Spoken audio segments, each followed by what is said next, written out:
amigos, amigas. Agradezco mucho a Luis la invitación que me ha hecho para participar en este encuentro y poder compartir parte de algún trabajo que vengo desarrollando desde hace algún tiempo. Es una feliz coincidencia que precisamente María Isabel Larrea haya sido mi profesora guía cuando yo hice mi tesis como periodista en el estudio del diario íntimo de Luis Oyarzún, precisamente el año 96.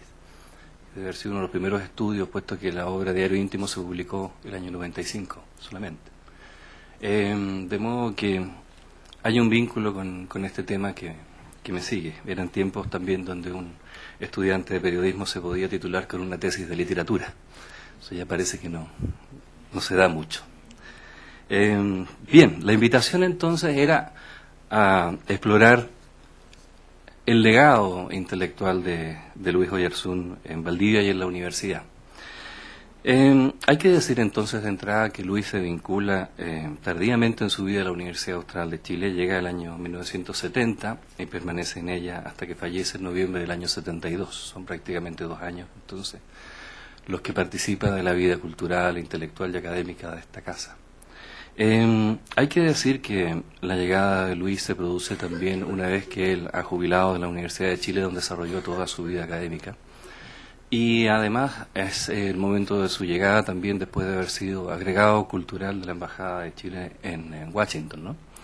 Es un momento, entenderán ustedes, también de agitación política,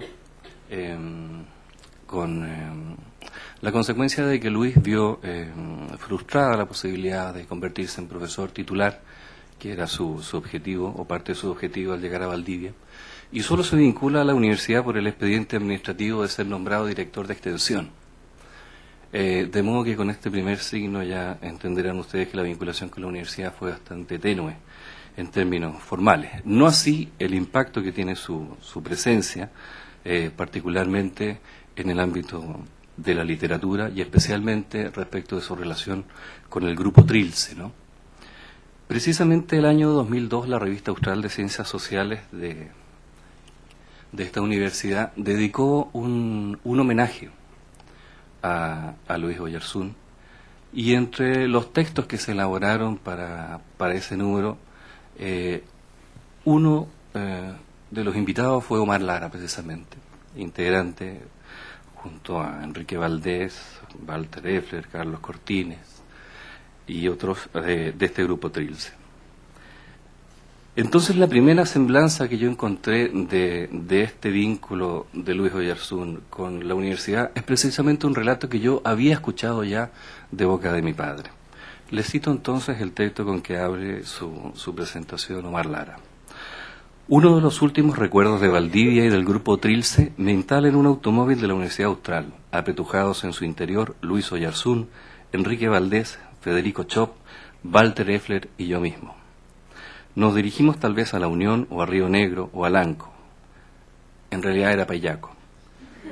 Allí leeremos nuestros poemas ante un público heterogéneo, escéptico, aburrido, indolente o interesado, de pronto cautivado enteramente por la presencia de ese caballero mayor, y sin embargo el más joven de todos nosotros.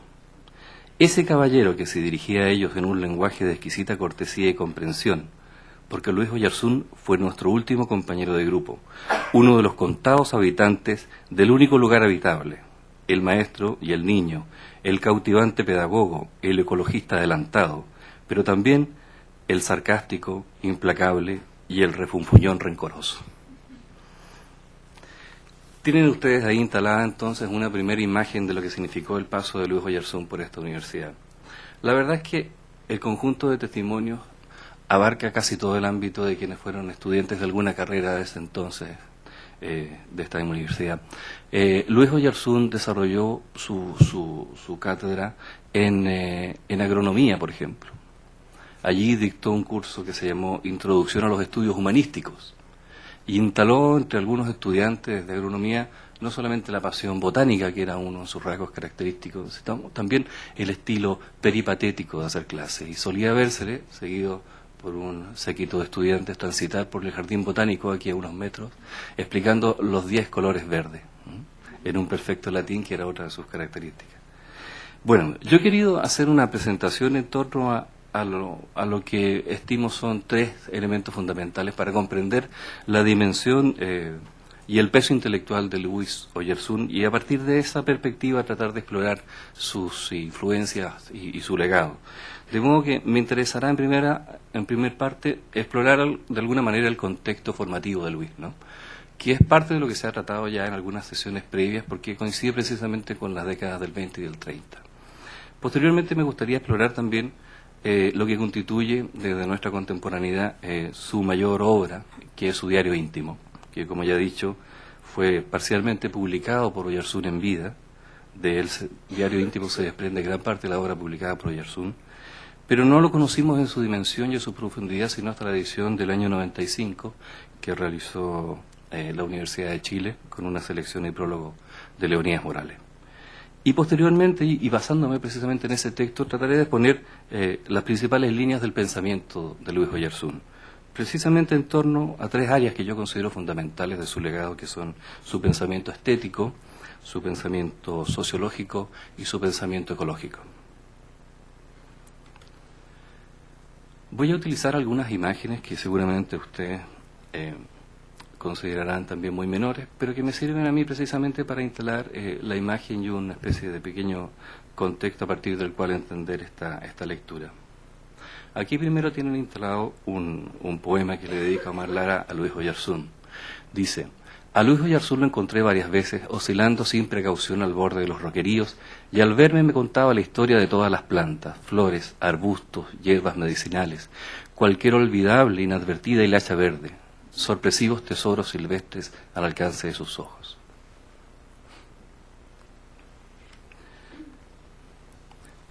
Esta no es una foto antigua, esta foto la tomé ayer a la tarde.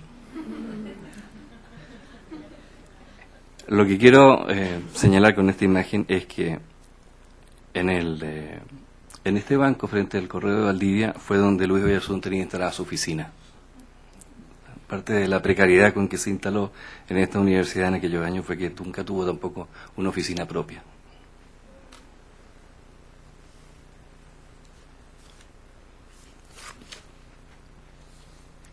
Un segundo elemento, tal vez un poco más conocido, es esta imagen de este árbol, el tulípero, que acompaña el paseo Camilo Enríquez, ¿no? Este árbol le debe su vida a Louis Oyersun. Cuando se construyó la oficina del Banco del Estado, este árbol era muy pequeño y fue naturalmente uno de los primeros objetos para la posible expansión de esa oficina. Sin embargo, la tenaz resistencia de Louis Oyersun, a través de artículos de prensa, conversaciones con el alcalde y con otras autoridades, logró que finalmente el banco se construyera unos metros más adelante para poder preservar, ¿no?, para las futuras generaciones este monumento natural. Aquí lo tienen entonces instalado precisamente junto al campanario de la iglesia luterana, que fue uno de los escenarios donde las charlas y conferencias de Louis Oyersun congregaron a la mayor parte de la comunidad valdiviana.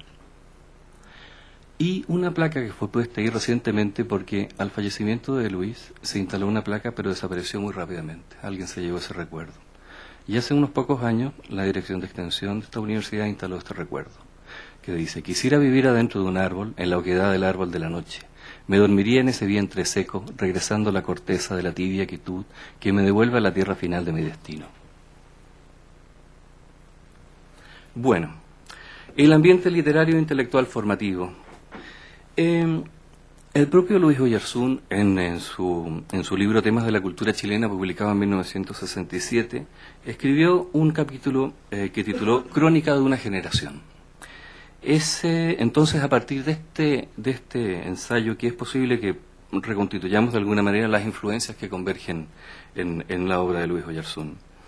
Quizás la más visible de las influencias es la que proviene precisamente de este grupo que se ha llamado la generación del Internado Nacional Barros Arana. Aquí en esta imagen pueden ver ustedes, entre otros, a un jovencísimo Nicanor Parra, a un mayor Jorge Millas y a un pequeñísimo Louis Oyersun. Esta imagen entonces refleja lo que fue el núcleo de este centro de efervescencia cultural de la época que constituía la generación del Internado Barros Arana o la cultura del Parque Forestal y de la Quinta Normal. por constituir esos sus lugares de reuniones. Pero las propias afirmaciones de Oyarzún nos permiten insertar su obra en un amplio margen también generacional que excede naturalmente la ascripción que hemos visto históricamente, que es su pertenencia a la generación del 38 y su influencia en carácter de maestro de la generación del 50. Las referencias que señala Oyarzún como parte de su universo formativo refieren también a las múltiples dimensiones de su conocimiento y sus campos de interés. Dice Oyarzún como sus influencias más directas: el arte del siglo florecía en imágenes que renovaban el universo de los ojos, Picasso, Matisse, Braque, Leger, Dalí, mientras Stravinsky, Schoenberg, Hindemith, Ravel, Prokofiev rejuvenecían el lenguaje de la música y la literatura. Con Proust, Joyce, Thomas Mann, Virginia Woolf, Valery, Gide y los surrealistas descubrían la figura interior del hombre contemporáneo. Estas referencias conforman lo que Oyarzún llama una visión de la modernidad, una otra edad a la que se refiere Oyarzún permanentemente y que comienza con algunos hitos históricos significativos: el triunfo del Frente Popular, la Guerra Civil Española, la Segunda Guerra Mundial. Oyarzún reconoce entonces que hay un ámbito particular de efervescencia cuyo núcleo es el internado Barros Arana y el grupo de amigos y compañeros escritores y artistas a los que Oyarzún alude constantemente en su diario: Jorge Millas, Nicanor Parra, Jorge Cáceres, Hermann Niemeyer, los más cercanos. Bastaría cotejar las fechas de nacimiento de los integrantes de este grupo para darse cuenta que exceden los márgenes de una generación. Se trata más bien de profesores y alumnos, maestros y discípulos. Es el caso, por ejemplo, de la entrañable relación que Oyarzún mantendrá con Nicanor Parra y Jorge Millas, quienes, siendo ya estudiantes universitarios, inspectores del internado Barros Arana, acogen al joven Oyarzún. Nicanor Parra, en un discurso con el que recibe precisamente en esta universidad el premio Luis Oyarzún el año 97, recuerda de esta forma a su joven compañero: el pequeño Larousse ilustrado, le decíamos con mucho cariño, pues no era muy alto de estatura. La verdad es que sabía más que todos nosotros juntos, incluido el mismísimo Jorge Millas. Continúa Parra: Imba, Santo Domingo 3535, década del 30, costado norte de la Quinta Normal, edificio grandote de 2 y 3 pisos, Matucana, Mapocho, todo eso. ¿Será posible hoy tanta belleza? Para empezar, no teníamos a dónde caernos muertos. Por algo nos llamaban los inmortales. La vida literaria en Chile hacia 1936 presenta también una inusitada dinámica. Se suceden las publicaciones de los autores consagrados y se alternan con las nuevas corrientes vanguardistas aparecidas en este periodo de entreguerras. Desde Desolación, por ejemplo, Gabriela Mistral había mantenido un silencio poético y solo la prosa extraordinaria de sus recados hacía presagiar la renovación de su lírica en Tala, que vino a aparecer en 1938. Por su parte, Huidobro y De Roca se hallaban en plena producción y ejercían una influencia profunda sobre las nuevas generaciones. Vigilia por dentro, el primero de los libros representativos de Díaz Casanueva, es de 1936 y algo anterior fue País Blanco y Negro de Rosamel del Valle. En 1935, unos jóvenes llamados Eduardo Anguita y Bolodia Teitelboim publicaban con escándalo la antología de la nueva poesía chilena. La lectura de España en el corazón, de Neruda en el Salón de Honor de la Universidad de Chile en 1937, permite el conocimiento y la amistad de Oyarzún con Neruda, y por su mediación también el acceso a los grandes de la literatura moderna: Kafka, Rilke, Fournier, Malraux y los clásicos españoles. Un dato curioso: es Neruda, quien entonces vive en un departamento frente al Parque Forestal, quien enseña a sus discípulos el estilo peripatético de lectura, estilo que el propio Oyarzún practicará con sus alumnos de agronomía en el Jardín Botánico de esta universidad a unos pasos de aquí. Podemos imaginar entonces la enorme influencia que produjo en su generación la cercanía con el poeta consagrado. Así recuerda Oyarzún este encuentro: detrás de su expresión ausente hay en Neruda un espíritu agudo y lleno de curiosidad por todas las cosas y experiencias. Nos inició en grandes misterios: el arte popular, los libros raros, los caracoles, la vida de los animales marinos y las plantas exóticas. ¿No es acaso esta imagen la que mejor define al propio Oyarzún? Esa actitud de curiosidad permanente por todo cuanto lo rodea constituye la característica primordial de su vida y de su obra. Así lo hace constar Jorge Millas: la pasión de Oyarzún es la pasión de ver. Esa es precisamente la constatación que usa Millas como punto de partida para un hermoso texto con el que despidió a su amigo y compañero en el homenaje que esta universidad le rindió a Oyarzún en octubre de 1973 en el Cine Club Universitario. Un texto que además constituiría el prólogo de la obra póstuma de Luis Oyarzún, Defensa de la Tierra. Dice Millas entonces: era difícil seguirlo en este vuelo sin reposo de la mirada, que podía detenerse atentamente en una pequeña hierba del camino para reconocer su imprescindible presencia y remontarse después a la lejanía, atraída por la no menos prescindible presencia del paisaje total. Era una ansia de ver la suya, que se aplicaba por igual a la naturaleza y al hombre, fundiendo en la unidad de un solo espíritu contemplativo al artista, al naturalista y al filósofo. Desde Neruda, Oyarzún y sus compañeros saltarán a la admiración por Nicanor Parra, Gonzalo Rojas y Braulio Arenas, y de ahí a los grupos surrealistas y a los modernos europeos, Eluard, Rimbaud, Valéry, Baudelaire. A partir de este momento la obra de Oyarzún se hace, según su propia descripción, subsidiaria de las vanguardias, identificándose con las primeras obras de Nicanor Parra, con quien compartirá una larga amistad. Testimonio de este vínculo eterno es esta nota publicada en el diario La Discusión de Chillán el 17 de julio de 1939, donde Parra acusa recibo de correspondencia. He recibido un par de cantos de Luis Oyarzún. Aquí los tienen, escribe Parra, presentando los poemas Dicha y Comunicaciones, que aparecerán publicados en Las murallas del sueño, obra con la que Oyarzún obtuvo el premio de la Sociedad de Escritores de Chile para poetas inédito en 1940. Continúa Parra: Oyarzún no sabe todavía lo que son los 20 años. Fuerza es creer en la poesía de ese joven, abundante de esencias, seca como el fuego, húmeda como el agua. Fuerza es creer en sus filamentos, suavemente borrascosos y limpios. La vocación literaria de Oyarzún está ya definida cuando emprende, de forma paralela, los estudios de filosofía y leyes. Estos últimos los dejaré inconclusos. ¿Para qué sirve la filosofía?, le preguntaron una vez sus alumnos del Piedagógico. El profeta en su tierra respondió: para hacer clases de filosofía. Se gana poco, pero se sobrevive. La filosofía será entonces la herramienta de trabajo de Oyarzún y el arte moderno su principal campo de acción. La Universidad de Chile lo acogerá durante su vida profesional y en ella desempeñará diversos cargos relevantes como el de decano de la Facultad de Bellas Artes por 3 períodos y el de vicerrector bajo la rectoría de Eugenio González. Creo que gran parte del desconocimiento de la obra de Oyarzún se debe a un hecho fundamental. Oyarzún fue en vida un autor inédito.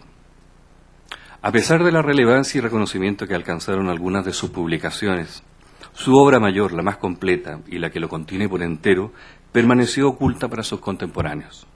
Se sabía, se intuía que su diario íntimo, el diario íntimo de Luis Oyarzún, era su mejor obra.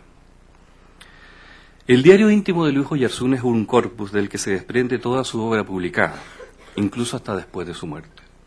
Si nos atenemos a las indicaciones entregadas por el propio Oyarzún, esta obra fue iniciada hacia 1939, según consigna el propio autor en el primer registro de Mudanzas del Tiempo, publicado en 1962. Los registros de la edición de Diario Íntimo de Luis Oyarzún, publicado en 1995, registran otros 23 años de escritura, entre octubre de 1949 y noviembre de 1972, el día antes de su muerte. El Diario Íntimo de Luis Oyarzún no solo es la fuente primigenia de gran parte de la bibliografía del autor, sino también es la expresión más completa y compleja de su concepción de mundo y su pensamiento. La adscripción a Oyarzún a un género como el diario íntimo, considerado menor, creemos que obedece también a una necesidad interior de imponerse un método de trabajo, como una forma de sostener una actividad literaria con relativa consistencia. Ya hemos dicho que Oyarzún, en cuanto a escritor, es ante todo un poeta. Las anotaciones de su diario, por tanto, no tienen un sentido de inventario, sino más bien son el registro de una inagotable búsqueda de su propio ser en el reflejo de la realidad.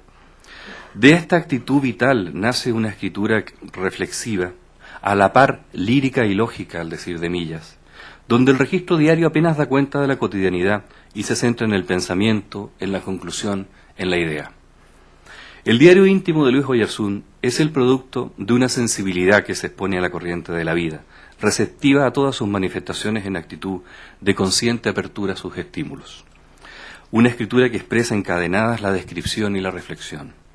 Sin embargo, ese tono dominante es eventualmente alterado por anotaciones en las que el autor da cuenta de las circunstancias en las que escribe, fundamentalmente la descripción del entorno físico y social, y en menor medida su entorno emocional.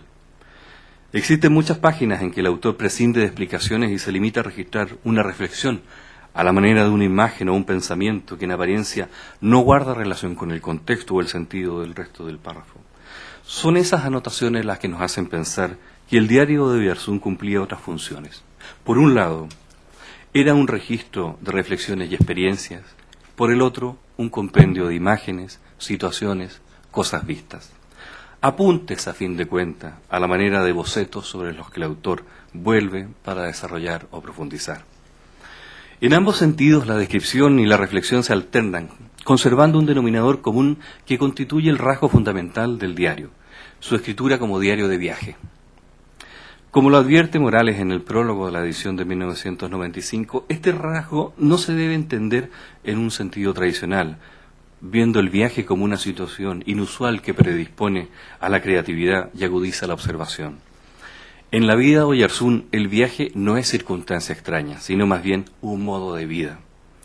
De aquí que lo extraordinario se convierte en cotidiano y lo habitual aparece visto con la extrañeza y la distancia de quien se asoma por primera vez a la ventana de la vida. El diario íntimo de Luis Oyarzún está construido esencialmente por el registro de viajes que se suceden interminables a lo largo de estos 23 años de escritura. Como bien deduce Morales, es posible que esta constante se extienda por lo menos 10 años antes, según las primeras anotaciones de Mudanzas del Tiempo, la primera de las cuales está fechada en 1939. La suma del peregrinaje del autor configura un mapa universal. Chile de punta a punta, toda América Latina, Estados Unidos, Inglaterra, Francia, España, Portugal, Italia, Checoslovaquia, Hungría, Rusia, China, India, Japón y parte de África. Oyarzún recorre las grandes ciudades, pero también los pueblos, villorrios y rincones en que la naturaleza aún existe libre de contaminación. En su primera estancia en Inglaterra, Oyarzún registra en su diario esta impresión. Recorriendo estas campiñas saboreo el placer de la lentitud, del viaje en íntimo contacto con las pequeñas hierbas, con la tierra húmeda o seca, con las piedras que mis pies rozan o pisan y que mis ojos ven individualizadas con toda la precisión de la cercanía familiar. La escritura del diario de Oyarzún es la escritura del presente y del instante. La conciencia de la fugacidad de la existencia impele al autor a registrar todo cuanto lo estimula. Son frecuentes las anotaciones en las que primero nos presenta una descripción de su entorno físico. El paisaje, rural o urbano, aparece así como detonante de sus reflexiones y en muchos casos ocupa gran parte del registro. El tono de su descripción oscila entre la detallada enumeración objetiva de la realidad a la manera de un naturalista, o su expresión como la relación de la unidad entre el hombre y su entorno.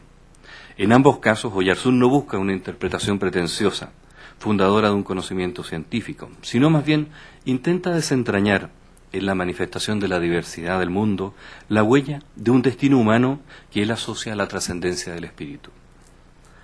Quisiera describir realmente algo, descubrir un objeto, romper de un solo tajo en mí el destierro del alma. ¿No estamos fuera del paraíso porque no vemos? ¿Oigo este jardín? ¿Lo veo? Hay en la flor del azulillo un tiritón de mi alma que no puedo expresar. También en el azul de los ojos, en el agua. ¿Debería beberla toda? ¿Mirarla indefinidamente desde el fondo? ¿Ahogarme?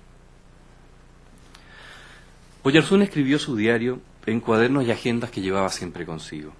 El acto de la escritura parecía resultarle la continuación lógica del acto de ver, y como tal se convierte en algo natural. Forzado o no por la necesidad de sentirse un escritor, Oyarzún deja traslucir en las páginas de su diario la espontaneidad del impulso, la idea sugerida por la imagen que recoge del paisaje, la emoción estética, y que expresa en una prosa limpia y llana, fresca y acabada desde el mismo momento de nacer. Este es otro rasgo sobresaliente de Oyarzún. No corregía sus manuscritos.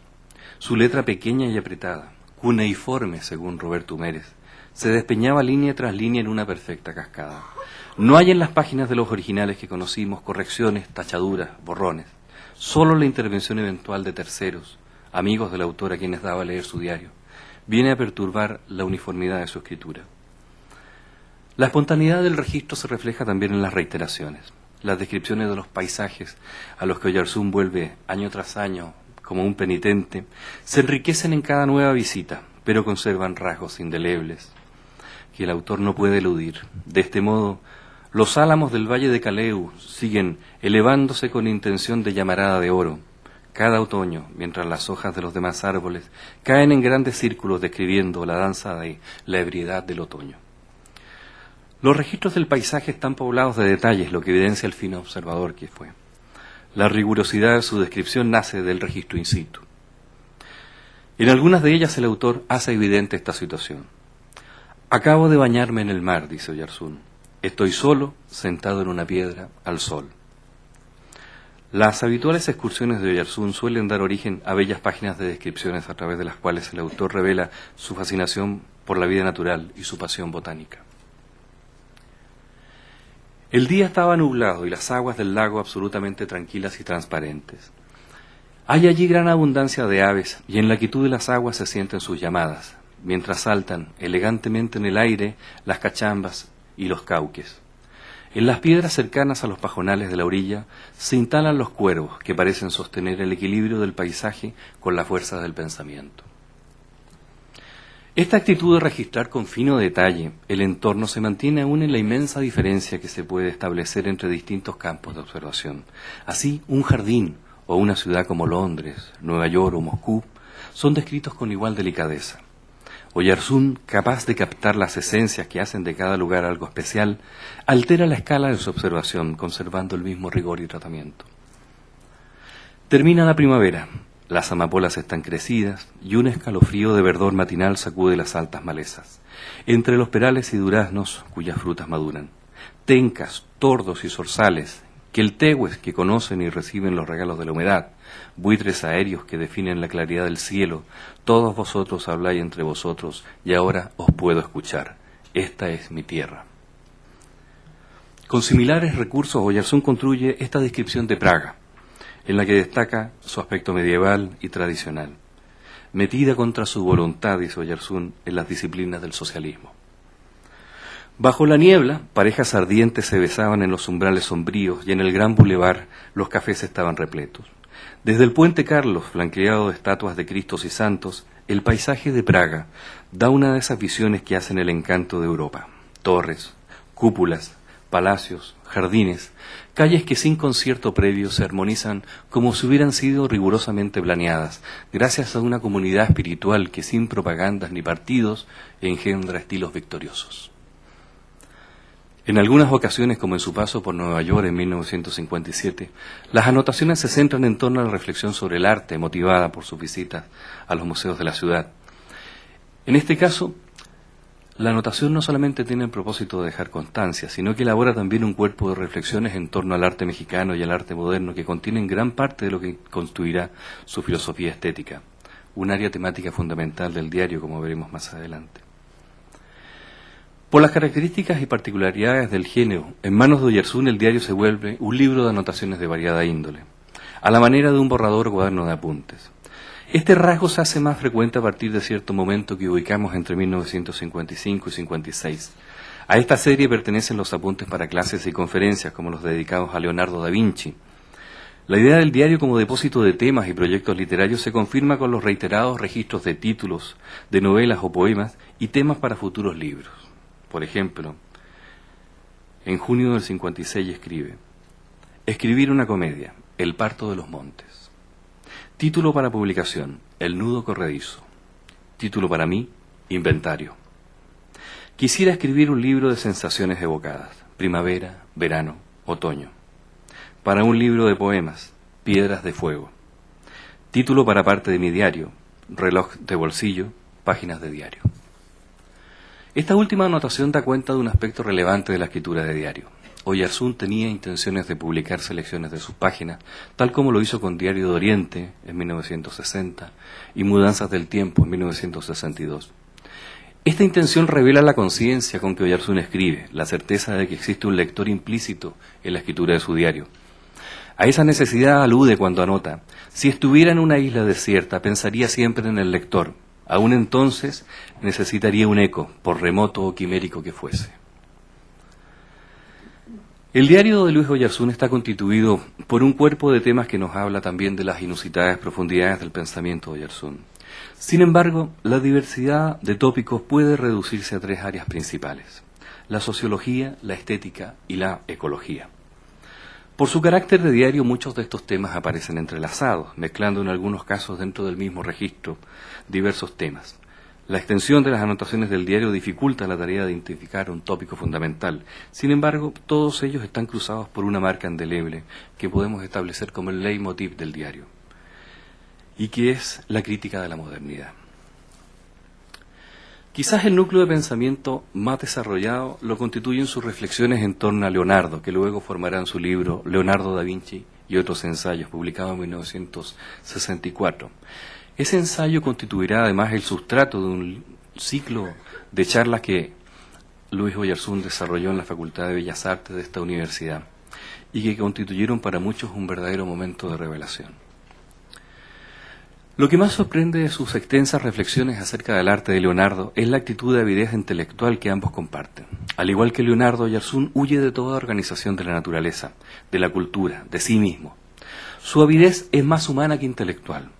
No les interesa tanto el conocimiento o el arte, sino el método de conocer, el método de crear, de inventar, de construir. Oyarzún se pregunta, sin llegar a responderse, por cierto, cuál es, en verdad, la naturaleza del hombre y cuáles los alcances de su poder. Leonardo, nos dice, renacentista al fin, no lo sabe. Frente a la pregunta metafísica, ¿qué es el hombre?, Leonardo responde plásticamente: habría que entender este modo como su naturalismo estético aparente, dice Oyarzún, como un instrumento de indagación metafísica. En este sentido, Leonardo sigue considerando el cuerpo como sagrado, como revelador de algo desconocido y eterno que es el hombre mismo. Tanto por su talento multifacético como por su escepticismo frente a la cultura, Oyarzún parece hablar de sí mismo cuando se refiere a Da Vinci. Dice: le desespera a Leonardo la idea de vivir en vano, temor más legítimo que en otro, en un ser como él, tan cargado de variados talentos. Oyarzún destaca en Leonardo la amplitud de sus conocimientos, lo que él llama su humanismo. Citando al propio Leonardo, Oyarzún nos dice: el conocimiento del pasado y de la posesión de la tierra es el adorno y alimento del espíritu humano. Este conocimiento permite, según Oyarzún, acceder a la humildad, conocer nuestra pequeñez y la infinitud del mundo. Desde esta perspectiva estética era natural que la pintura panfletaria y social demasiado realista de los muralistas mexicanos como Siqueiros, Rivera, Tamayo le resultara a Oyarzún chocante, agresiva y fea. Reprueba en ellos, igual que en Tamayo, el exceso de realismo, la violencia agresiva, la ideología dogmática. Hasta los colores de Tamayo son tensos, inhumanos, para qué hablar de sus hombres, animales o frutas. Las sandías son tajadas sangrientas que sugieren, más que halago a los sentidos, el dolor de la cuchillada. En el polo opuesto de sus apreciaciones, Oyarzún celebra la obra no figurativa de Mata, que se funda en la expresividad pura de las formas en cuanto tales. En el plano literario, sus reflexiones reflejan la crítica a los escritores de su época. Fustiga con injusta crueldad y dureza a sus amigos artistas, profesores, funcionarios, y se vuelve intransigente en el ataque a las ideas políticas y sociales que no comparte. Ni Gabriela Mistral, tan admirada e imitada por él, ni menos Neruda se salvan de sus embestidas furiosas. Mucho más humano y comprensivo, a pesar de sus críticas, resultan las diatribas contra sus congéneres en la literatura. Insiste en un tono de Master Dixit frente a escritores más jóvenes que él, pero junto a la alabanza está el aguijón, la desconfianza en sus talentos y procedimientos. Dedica, por ejemplo, un largo comentario a Enrique Lihn. Dice: en su poesía, buena por lo demás, Enrique Lihn es casi siempre un sofista resentido que escribe por la herida. Siente odio contra su infancia y en su egolatría mistraliana la identifica con el mito. Le reprocha a Lihn los versos de Por qué escribí por una contradicción existencial no poco histriónica y manifestación más de orgullo que de mendicidad. También es paternal y cariñoso el trato que da a Enrique Lafourcade. Dedica varias páginas a comentar la primera obra de Lafourcade, el libro de Karen. La naturaleza empieza a ser vista con ojos civilizados, nos dice, a ser espiritualmente poseída por el hombre. Arremetidas contra el criollismo, el localismo, el ansia de universalidad y de aires mundanos que marcan algunos de los rasgos de la generación del 50, aparecen también entre las reflexiones de Oyarzún. En la misma línea que su amigo Alone se atreve a aconsejar: autor tan fascinado por la belleza corre el riesgo de hablar o susurrar con voz meliflua.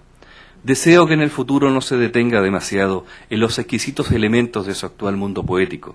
Sería una abeja literaria, excesivamente fragante, embriagada de polen. El tono paternal continúa. Recomienda leer a los clásicos españoles, no traducir del francés ni del alemán. Son escritores extranjeros. ¿Por qué solo Rilke, Joyce, Proust o los surrealistas? Un buen ejercicio de castellano, de clasicismo castellano, no les haría correr el riesgo de atildamiento, pero domaría un poco su pelo hirsuto y enriquecería su chileno básico. Quizás el ámbito más visible del pensamiento de Luis Oyarzún lo constituye la gran cantidad de ensayos de carácter político, historiográfico y antropológico, a través de los cuales nos muestra una actitud de aguda observación sensible a la multiplicidad de expresiones del humano y al choque de estas manifestaciones con la conciencia lúdica y crítica que tuvo. Son frecuentes las preguntas por el sentido de la existencia, el destino, la eternidad, la inmortalidad o la muerte. Desde las primeras páginas del diario aparece el tema de la angustia y el aislamiento. Estas ideas van siempre asociadas al entorno específico que las generan. Su vida solitaria en Inglaterra refleja el choque entre dos culturas. Así nos declara: soy una criatura del nuevo mundo, un sudamericano al fin, un hijo de Pillán y de monstruosos dioses indios.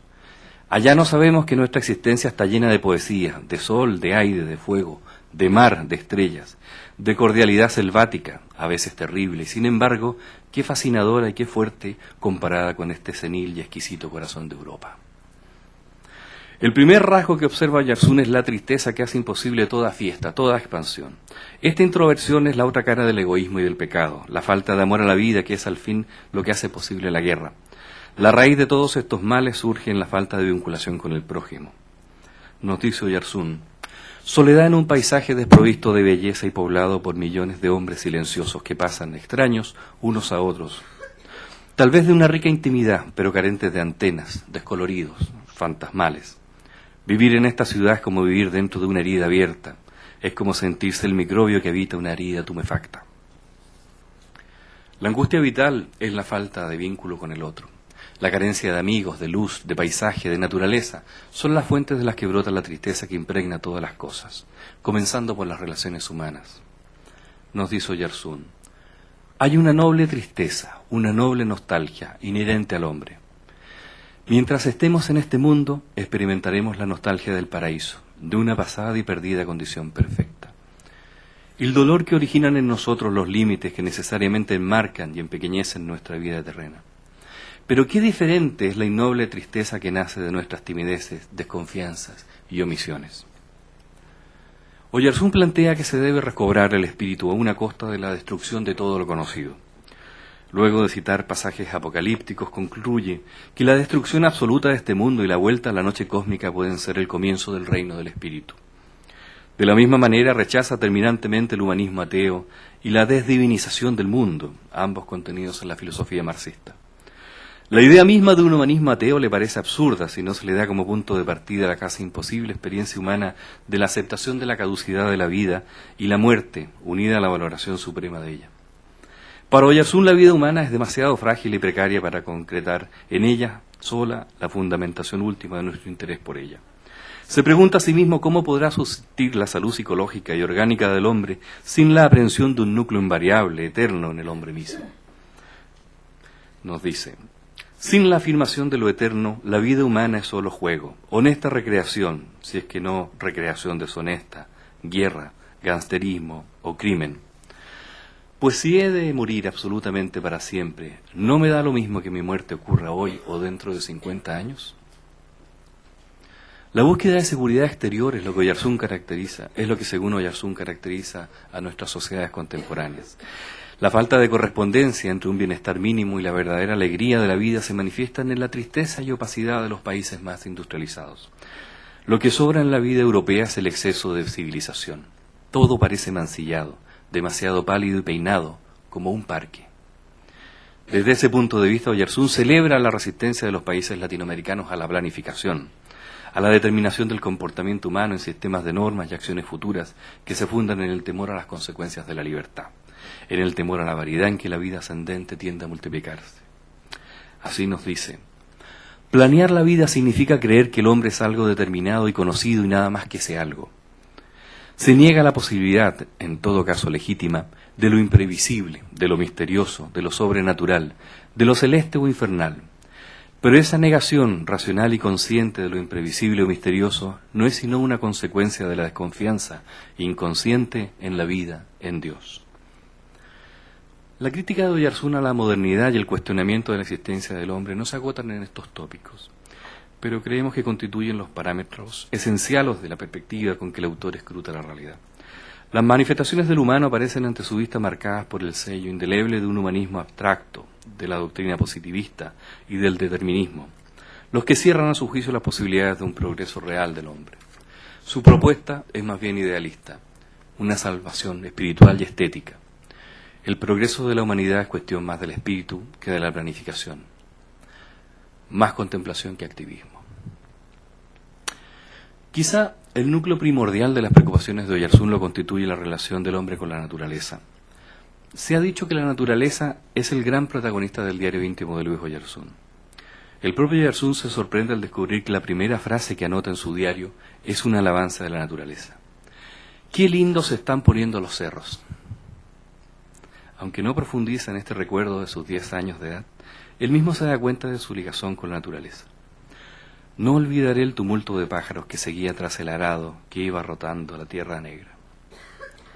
Para Oyarzún la naturaleza es un lugar en que se restituyen los desequilibrios producidos por la vida moderna. La naturaleza es el lugar del equilibrio, de la unidad, de la trascendencia.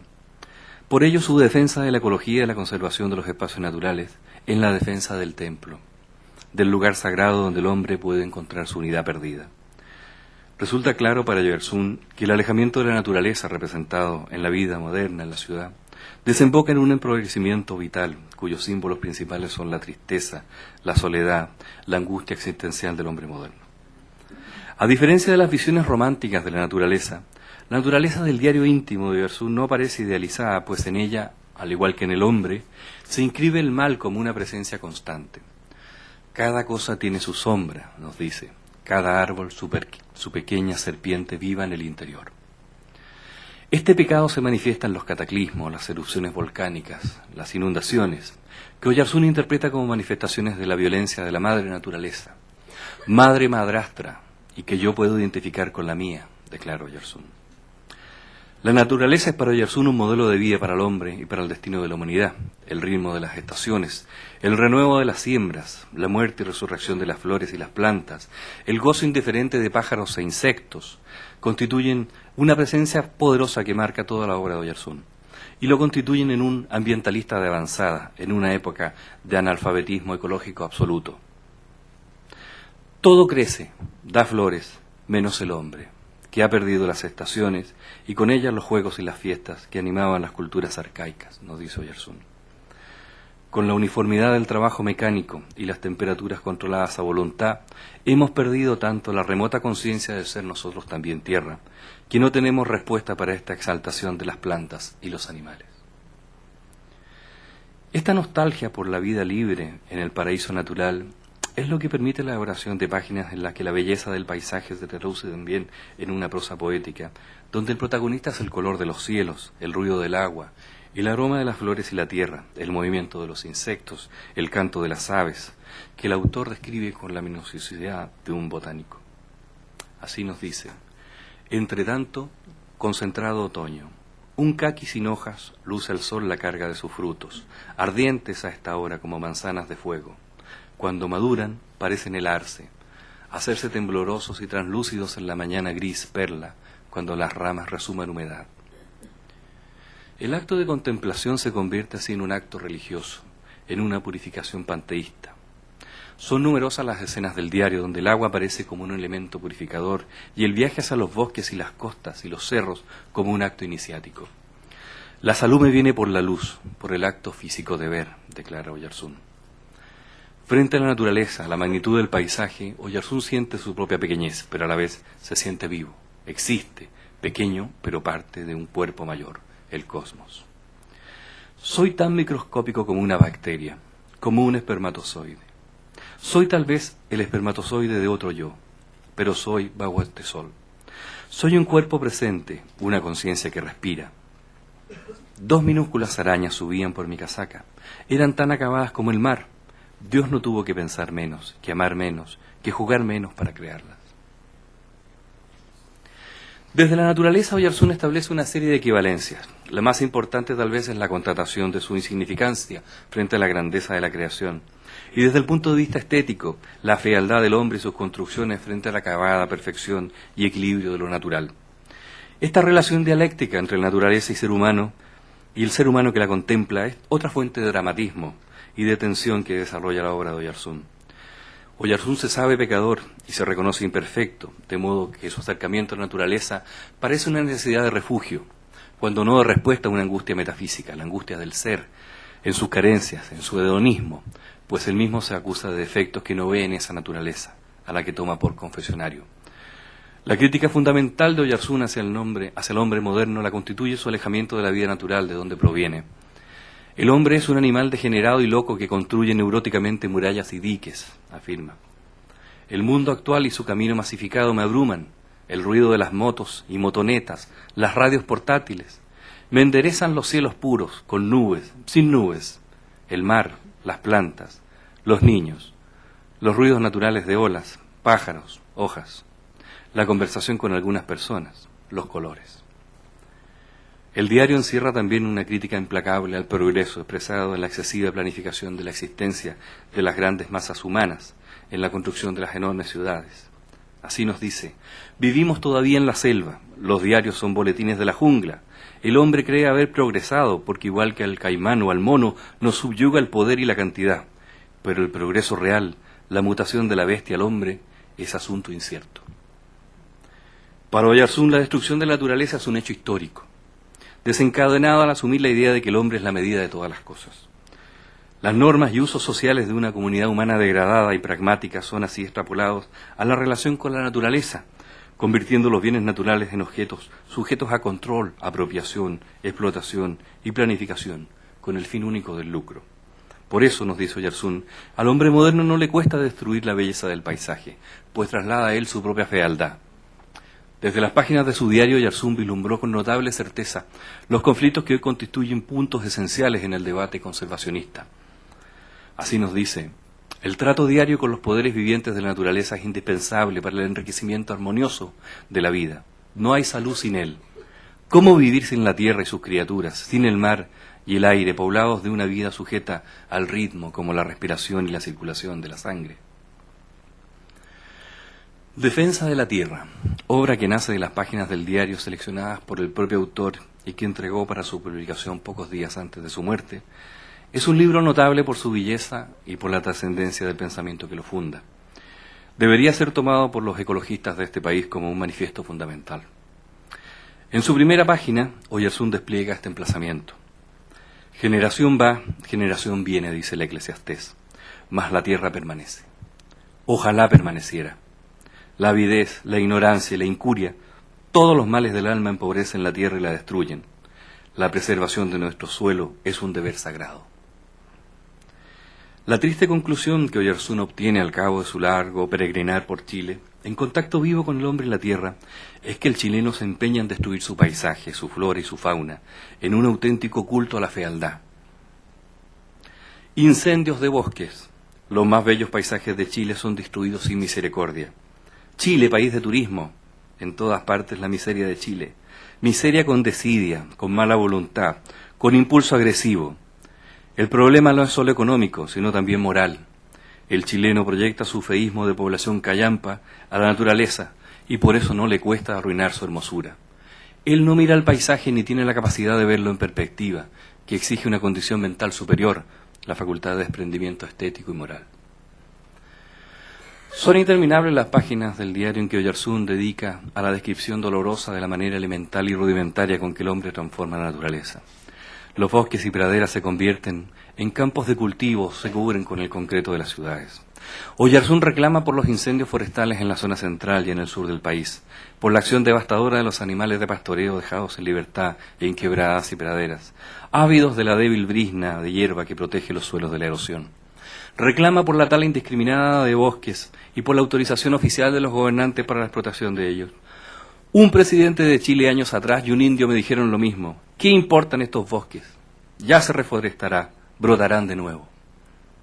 El 12 de enero del 59, Oyarzún anota: sin algo es urgente una planificación drástica y científica del Estado que se imponga a estos intereses particulares, obcecados, criminales para el país, es la defensa del patrimonio forestal, que es en Chile, mucho más que en otros territorios, defensa del suelo, defensa de la tierra, deber más que económico, moral, asunto de dignidad nacional. La naturaleza constituye así para Oyarzún el más fecundo testimonio de un origen divino común para todas las especies.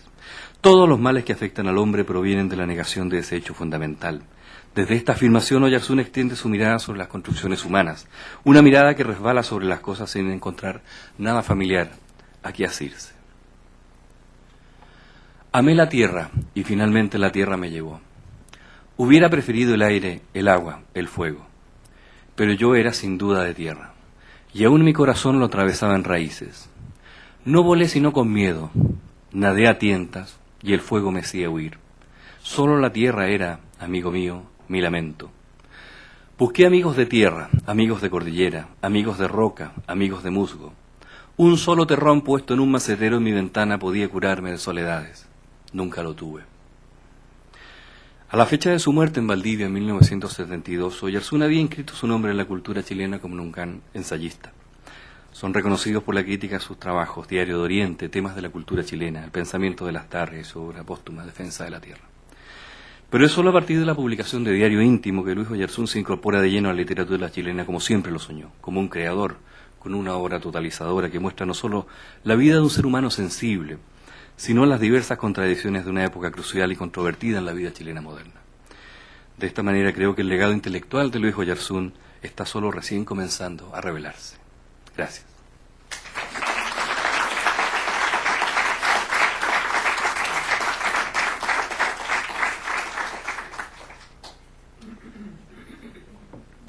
Gracias, Claudio, por la interesante semblanza sobre este personaje tan inolvidable en esta región y en esta universidad, pero que además, como ustedes pueden ver, tiene una profunda vinculación con toda la vida cultural del país, particularmente con este grupo visible en esta fotografía que es, pertenece a lo que se llamó la generación del 38. El grupo que tiene un campo más amplio que el de esta fotografía, porque se ha terminado también por incorporar, o mejor dicho, se considera como dentro de todo este grupo también a escritores, novelistas, poetas, otros, por ejemplo Francisco Luane, en fin. Bueno, yo cedo la palabra para todo tipo de interrogaciones, observaciones, comentarios, etc.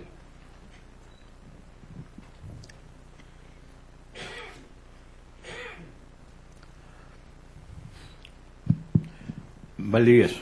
Mira, Don Jaime. Yo no me puedo considerar que fui amigo de Lucho, pero lo conocí mucho.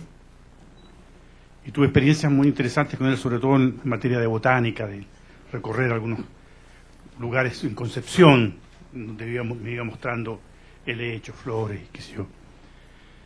Y lo conocí también en la casa de Momo del Río,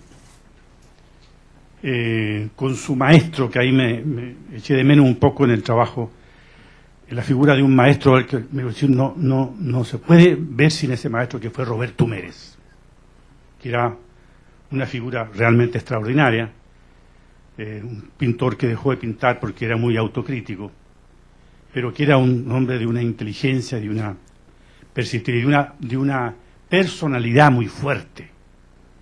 A quien Lucho al lado de él era un niño, porque este hombre lo manejaba como un padre y él aceptaba esto porque sabía que él era la persona que de alguna mente lo había orientado en muchas cosas, por eso que yo creo que la figura de Lucho tiene que estar, Roberto Mérez tiene que estar de alguna manera en la figura de Lucho Oyarzún, ¿no? Él fue un maestro no solamente de Lucho, sino que le presentó los mejores libros al actual Premio Nacional de Literatura Efraín Barquero. Barquero me mostraba a mí los libros que le regalaba Roberto Mérez, por ejemplo, ¿no? Pero yo también estoy de acuerdo con que realmente si hubiera que mencionar 10 libros importantes en la literatura chilena, no podría faltar el libro de la memoria de Lucho Oyarzún. Todo, gracias. Esto de Humérez es bueno recordar, ¿eh? Está dedicado a la pena de muerte, ¿te acuerdas tú? De la Fulcar, está dedicado a Humérez. Sí, en verdad, el verdadero maestro de la generación es Roberto Mérez, ¿no? Es a quien Lucho constantemente alude. Especialmente sus influencias más notorias son en el desarrollo del pensamiento estético de Luis y en sus opiniones sobre la literatura, que naturalmente están muy influidas por las propias opiniones de Roberto. Yo quiero hacer una pregunta acerca de las motivaciones que tuvo él para venir a vivir a Valdivia y el porqué de la precariedad de las condiciones que tuvo que pasar, como lo que tú comentabas acerca de que su oficina estaba frente a un banco de la plaza.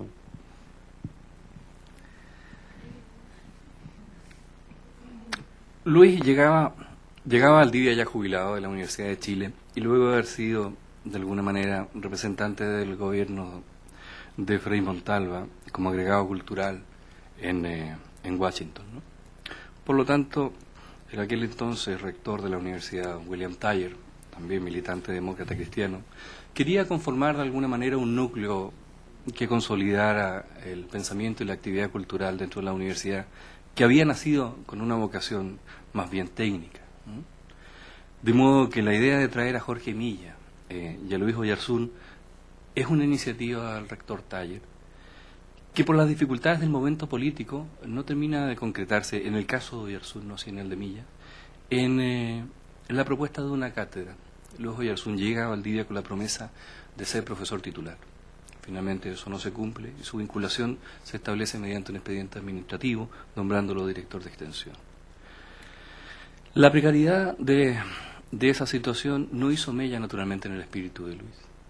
Luis venía primero con un interés básico, que era instalarse en la tranquilidad de una ciudad que tuviera un entorno privilegiado, que le permitiera estar cerca de la naturaleza que tanto amaba, y de su hermano y de su familia. Su madre y su hermano y su sobrino, Eugenio y Pasita, estaban aquí. Por lo tanto, constituían, para una personalidad como Lucho, un núcleo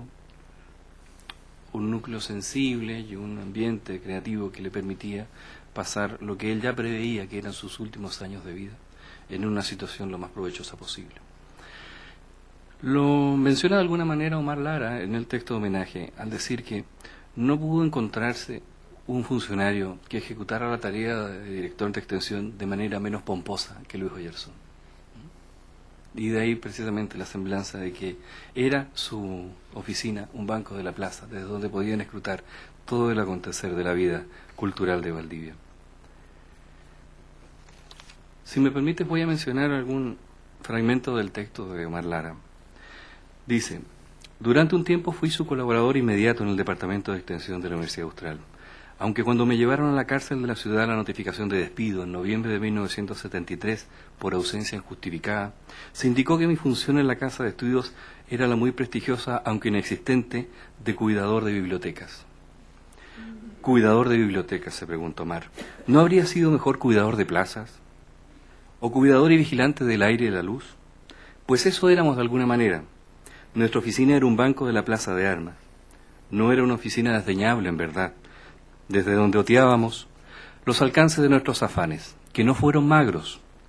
No es el caso realizar aquí la revisión de estos saberes, pero debo confesar que en más de alguna ocasión mi proclamada condición de gestor cultural audaz y progresista fue humillada por las iniciativas verdaderamente audaces de mi director. Los obreros nunca vendrán a una exposición de pintura, entonces llevémosle la pintura a sus lugares de trabajo. Así me dijo una vez Lucho, y partimos con nuestros cajones y escaleras a un astillero de Valdivia. Otros tiempos, cuando la palabra utopía se podía pronunciar sin pudores. Yo quisiera agregar algo con respecto a eso, porque